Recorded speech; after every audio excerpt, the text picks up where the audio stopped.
Well, I haven't called out Channel 1 for a while, but now is the time to be doing that because they did not cover an awful story that happened in Ozone Park. Basically, every other media outlet covered it, but not Channel 1 apparently. So if you didn't hear, uh, awful. Just a woman got murdered in Ozone Park, and we're going to get into what happened, but still, I mean, take a look at this.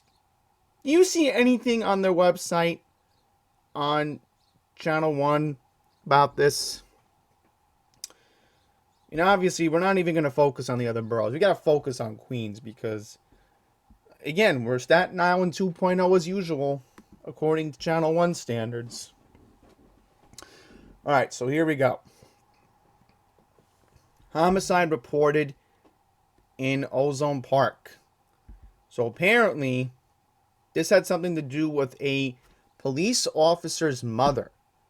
And I heard about this on 1010 Wins this morning, and I know Channel 7 was there last night, so let's read this. The alleged gunman who fatally shot a 51-year-old mother of an NYPD officer inside her Ozone Park home yesterday afternoon surrendered himself at the 106th Precinct shortly after the shooting, according to Deputy Chief Cherry O'Sullivan. Police from the 106th Precinct answered a 911 call regarding a shooting that happened at 94-59 109th Avenue, one block east of Cross Spain Boulevard, just before 2:30 p.m. on May 4th. Upon their arrival, officers discovered Anna Torres inside the two-story brick home, unconscious and unresponsive with multiple gunshot wounds. EMS responded to the crime scene and pronounced the victim dead. A preliminary investigation determined that a suspect, 41-year-old Giuseppe Cananzi of Howard Beach, walked up to the house and knocked on her door. When Torres opened the door, Cananzi allegedly fired 3 shots, hitting her twice, and drove off in a black Chevy Traverse crossover SUV. A short time later, the vehicle pulled up in front of the 106th Precinct, and Cananzi pulled out a loaded .45 caliber handgun and placed it on the sidewalk, O'Sullivan explained at a Wednesday night press conference at the crime scene. 45 caliber killer. Where have we heard that before? Almost 50 years ago, to be precise. 2 officers cuffed Cananzi and brought him inside for questioning, according to O'Sullivan. The suspect lives in a home on 88th Street near 162nd Avenue in Howard Beach, 5 blocks east of Spring Creek Park. So, yeah, obviously Channel 1 didn't even want to bother to cover this. In fact, right now, if I put on their 12 o'clock news, and I'm going to put it on mute on my phone because it seems Spectrum only lets me watch on their mobile apps, but not on the computer for whatever reason. Alright, so according to the detective claims the 2 family members inside the home at the time of the shooting. So, there is more details according to 1010 Wins, so we're going to go on their website because Carol D'Oria did give more specifics this morning. Let's see if it's on their homepage just for fun. Sources told 1010 Wins that the victim was a fortune teller who ran a chariot card business out of her home. The suspect is one of her clients, and the 2 had some sort of dispute.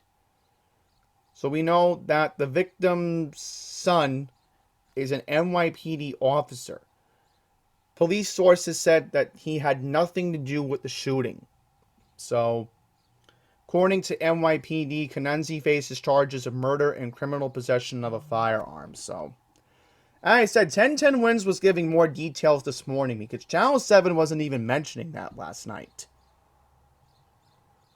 Oh, and no surprise. I'm watching the 12 o'clock newscast. Channel 1's leading off with subway safety concerns. You know, it just shows what their priorities are right now at Channel 1. You know, they should be leading off with it. But no, they're not. And that's what gets me angry about Channel 1. Look at their website. Look at their website. And by the way, guess where Channel 1 is right now? At Fulton Street! Well, actually, no, they're not at Fulton Street. They're actually at Atlantic Avenue Barclays Center. But anyhow, go on to their Queens side and take a look. Take a look for yourself. Nothing! All they have is the video from last week regarding the shooting in Fresh Meadows. Unbelievable. Unbelievable.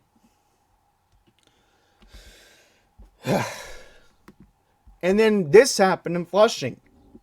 Police reported 2 suspects carjacked the victim in Flushing yesterday morning at 1 a.m. on 45th Avenue by 137th Street.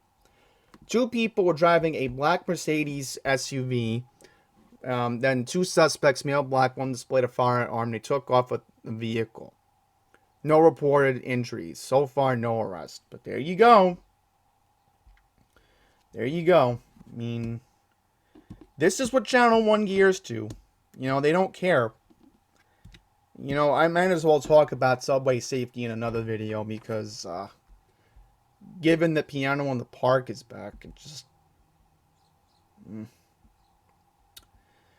Let's get to the other news from Queens, because there's a lot we got to get into. There's a lot we got to get into. So, I think we're going to start with this. I don't want to make this video too long, but I think we're going to go into the specifics, because guess what? As usual, Astoria is getting ignored. So let's read this. An elderly Astoria woman succumbed to her injuries on Monday, right? So when was this article posted? Okay, so this was posted on Tuesday. Yes, here we go. She was trying to cross 48th Street in a busy commercial area of Long Island City. So here's what we know. 114 police sources say that a 911 call came in on the afternoon of Saturday, April 23rd. Motor vehicle collision involving a pedestrian at Northern Boulevard and 48th Street. Yeah, I know exactly where that is. So that's literally the industrial area of Long Island City. So sadly, this woman was 89 years old. Yutsmi Setso of 46th Street was rushed to NYC Health Elmhurst Hospital Center, where she passed away on Monday, May 2nd. An investigation by the Highway District Collision Squad claimed that the 37-year-old man was driving a 2018 gray Dodge Durango out of the BJ's wholesale parking lot. Yeah, that BJ's just recently opened. It used to be National Wholesale Liquidators, right by Home Depot. So the parking lot was on 48th Street by Northern Boulevard. The victim was struck. Oh, I know this area very, very well. I've actually crossed the street there about 8 years ago when I had to actually go to Liquidators, when I was still job trading at ARC. The driver remained at the scene and was taken to Elmhurst Hospital with minor injuries. So, there you go. I mean, Channel 1 didn't cover this one. You know, lots going on in Astoria. That's what we're going to focus on in this video. We're not going to read that one, no. Yes, this one. We're going to read this one. Motorcyclist dies after suffering medical episode on a bike in Astoria. Here we go. The 41-year-old victim was traveling westbound on Astoria Boulevard North just after 2 p.m. on Tuesday, May 3rd, when he was thrown from his bike between 45th Street and 43rd Street along the Grand Central Parkway. Oh, so this must be the service road. Officers arrived at the scene and found the biker unconscious and unresponsive, lying next to his motorcycle with minor external injuries. Oh man, so weird coincidence. This happened right by the 114th precinct. EMS responded to the location in front of 43-21 Astoria Boulevard and rushed the victim to Elmhurst Hospital, where he was pronounced dead. According to the NYPD Collision Investigation Squad, the investigation determined that the motorcycle rider fell to the pavement after suffering a medical episode adding that he did not strike any other motor vehicle along the roadway or stationary objects at that location. So there you go. Another example of Channel 1 just ignoring us. Okay, here we go. Let's see. I'm going to read this one.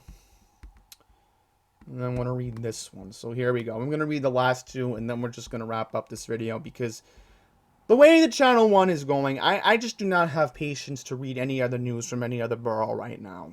You know, that's how I view everything, you know. Let's read the last two. Man sought an unprovoked attack on a senior citizen inside a 7 train station in Corona. So here we go.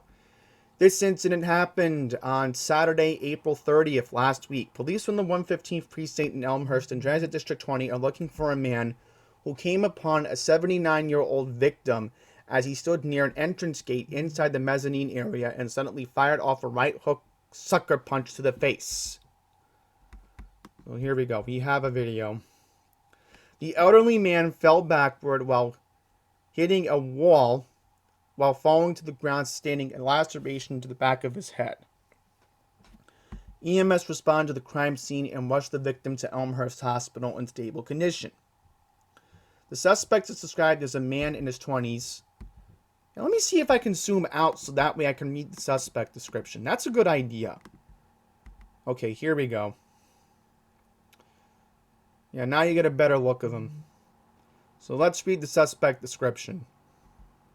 And we'll go back to regular size. So here we go. Man in his 20s, dark complexion, slim build. He was last seen wearing a red baseball cap, black hooded sweatshirt with a white Puma logo on the front and blue jeans and a black backpack. So we're going to get to the last one. This right here is just another example of how people are desperate in this time of age due to inflation. So here we go. Job seeker slashes employee outside Astoria and Middle Village. So here we go. According to authorities, at 3 p.m. last Monday, April 25th, 2 men were standing in front of a storefront at 61-02 69th Street at the intersection with Elliott Avenue. So this happened right by the cemetery. Ugh. When one of the shop employees came out to speak to them. Video surveillance from the location released by the NYPD shows the employee exchanging a friendly fist bump with one of the men, who police say inquired about employment in the shop. The man moved behind the store employee and pulled out a knife and then slashed him. Wow, that is just unfortunate. I mean, you would think that this is just a casual encounter about getting extra help, because remember, a lot of stores are underemployed these days. So here we go. Victim sought medical treatment by private means for his injuries. The alleged slasher is bald and was last seen wearing a gray jacket with black bags slung over his shoulder and dark pants. The second man wore a gray hooded sweatshirt under a dark vest. So here we go. Let's see.